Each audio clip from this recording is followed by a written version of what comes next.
All right, what up again? Good morning again. Deontay with Deontay's Review. So we back at Jay and Ernestine's house.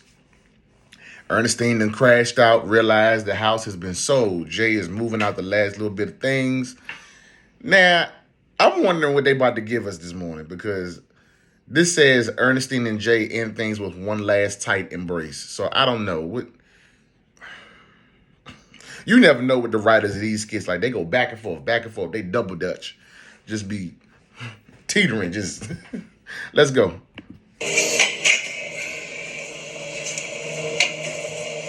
That's a nice backyard.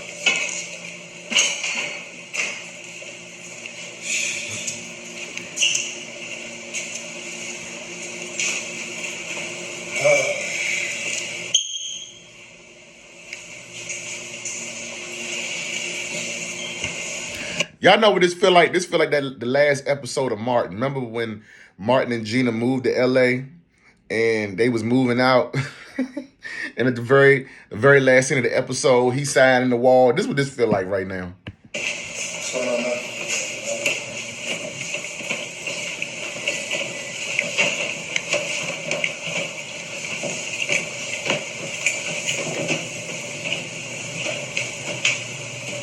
Look at her looking pitiful. Let me see, you still here? Yeah, she's still there. I found our vows. Now you think about some vows. What? A-E-I-O-U, sometime Y? Girl. Now she want to think about vows, y'all. Now she think about the promises she done made the Jay and the promises he made to her. Girl, stop it, okay? You up here trying to figure out how you trying to make your concubine Trey your main squeeze. Dear me. I used to think love was something that happened to you, but with you, I learned that love is something you build. I promise to build with you through every good season. And every hard one. When money's tight or blessings overflow, I'll stand beside you. I'll be your peace when you're tired. When you're weak, I'll be your strength. Yeah, you've been a piece for all the community to have and to hold. Like, what are we talking about? Please get this child some Kleenex so we can move on. I vow to fight.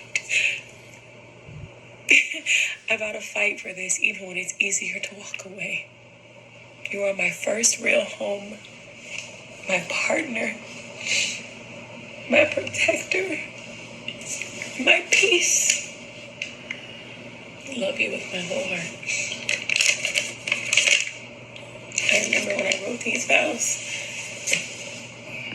Yeah, do you remember when you was in the backseat with Trey in the car in the fishbowl for everybody to see? You remember when you was messing with X and then took Ava and went out of town? You remember all of that? Like, you remember how you was making him look like a fool? Yeah. You remember how you was a whole probation officer and was messing with your parolee? You remember that? I don't know if you remember that, but I remember that. I meant every word I said. I remember walking down the aisle, beaming with joy and glee because I couldn't wait to read these words to you.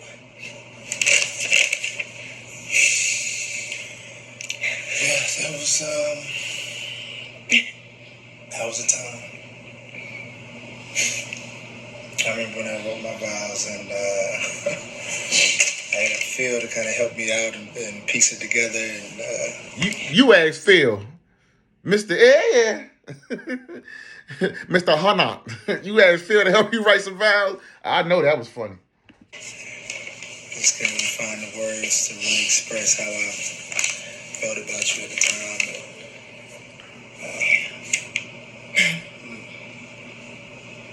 And sometimes I just think, like, how did we end up here? Do we really need to ask that question? I mean, y'all was going through like typical married folk stuff, the banter, the back and forth, disagreement. This really started when you stepped out with X. This when this whole thing started. If we're gonna be honest, let's be honest. Let's be real honest, okay? Okay? So chaotic, so tumultuous, lack of love, like we really were in love at one point. That's for sure. Yeah. Process. It wasn't a we get here in one day. Meanwhile, they slide things out the back. The mover is a paid actor in this skit. How we got here, but that is refreshing to kind of just remember where we came from. Yeah. Yes, he's getting the last of it, huh?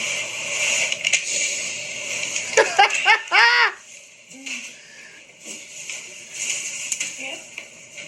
Listen, I know this is a lot, and I hate to feel like I just made a huge decision that you was, you're definitely a part of this home. You made this house a home, and I hate to feel like I just kind of rushed into a decision, but I feel like I had to make it. I needed to make it for myself. That's true. To his point, that's true because he was in there by himself. He was in there to be taught that whether y'all agree or not, that's just up for debate and whatever.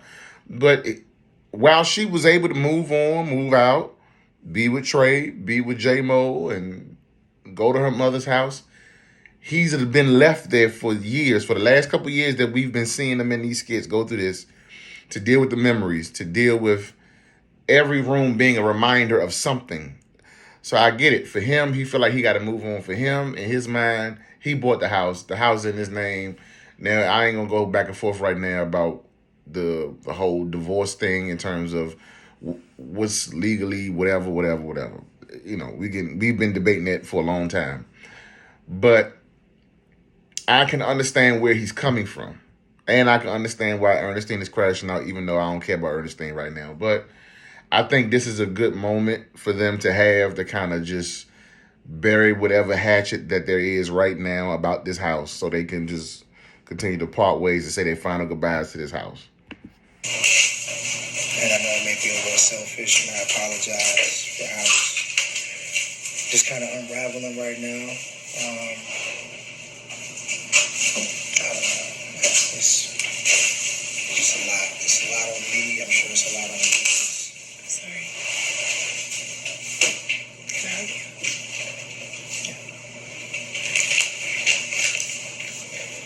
Uh-oh.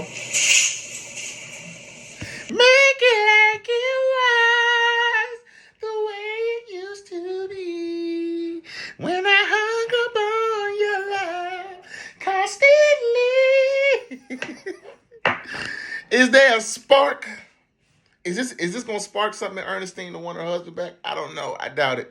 Now I'm gonna tell y'all something. I have always been an advocate for Jay and Ernestine to be, back together, try to work it out. When Ernestine came back, this is before I even did reviews. When Ernestine came back, I liked how their storyline unraveled, their backstory, and how, because it was like just one day Ernestine just up and left, but then she popped up, and then we started to see their backstory. And they were like I don't know if y'all remember that a couple years ago. They were like the 11:30 skit at night that we was looking forward to. And their chemistry was just fire. Like, their scenes of them going back and forth, their banter, their arguments, when she came back from New York, it was so fire. It was so realistic. And I know for a while at that point, we weren't getting realistic skits that made any sense. But their storyline was a thing at a time. When she came back and Jay was talking about how he left her, how she left him, how she was cheating and all this stuff. Like, I actually like their chemistry. I can't say the same about Anthony and Amber. Maybe just because how it just unfolded and unraveled. how we saw their marriage or their relationship come together in the first place. Like, it was all based on a bunch of lies and all based on, just, it wasn't about nothing. You know what I'm saying? But I wouldn't be mad if Ernestine got herself together and went back with Jay, but I mean, I think at this point they probably better apart because Ernestine is so engulfed in this lifestyle, engulfed in this new way of living for herself that she don't need to be with Jay. It just let it go. Just get up, just deal with this moment and just go on about your business. You know what I'm saying? I mean, because for real, at this point in her life, Ernestine is Anthony with a uterus. That's it. Like she kind of acts just like Anthony in a little bit in many different ways. She's just a broken version of Anthony. That's it. But I kind of like that they were able to kind of resolve this, and I hope this kind of helps them to be in a better place to co-parent with Ava. Oh. The man's still moving and wrapping up and packing stuff. He on a mission. All right, put it in the comments what y'all think about this skit.